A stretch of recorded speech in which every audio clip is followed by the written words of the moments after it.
So it's not looking so good for Sears, which is closing 18 department stores and 2 Kmart stores.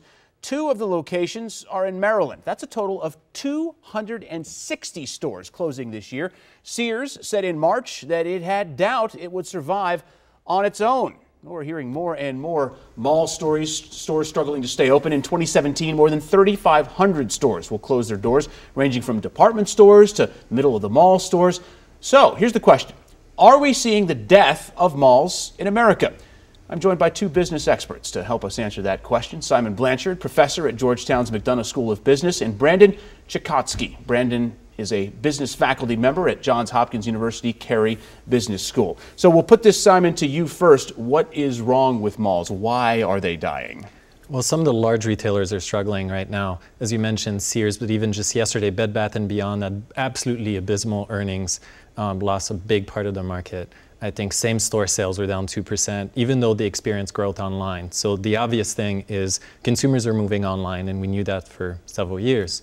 But not just that. Also, consumers have a preference for stores that provide heavy discounts or also fast shopping for fast fashion. And also, they just like to spend their money on experiences, and big department stores can't offer that easily. So these retail brick-and-mortar stores, they're just not keeping up? Yeah, and in some ways, they're not offering exactly what they want, in the sense that consumers prefer to shop at stores like H&M, which provides cheaper and faster access. Plus, consumers like to shop online. So, Brandon, what does the future look like? The future is interactive, like we just heard. For example, Tommy Hilfiger will be rolling out an interactive store experience over the next few years. They just contracted $400,000 of investment with a startup called iMirror, or a startup that makes iMirror, which is an interactive space where you can see what clothes look like on you in a virtual experience. The idea is to create a new clientele that is used to the internet interface in the store experience. So outside of the store itself, what does a shopping complex look like? Are we moving away from that interior confined mall with all the stores inside of it? Are they being built in and around communities, smaller, more exclusive?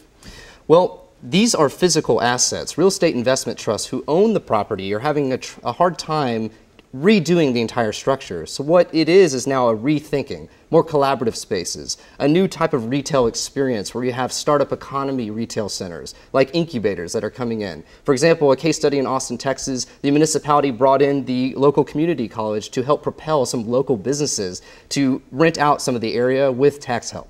Okay, so let's talk about that. Some other things that are working right now. What shopping mall areas, what's working, what's not? For instance, you think of like the Mall of America, this massive thing in Minneapolis. It's a tourist hub.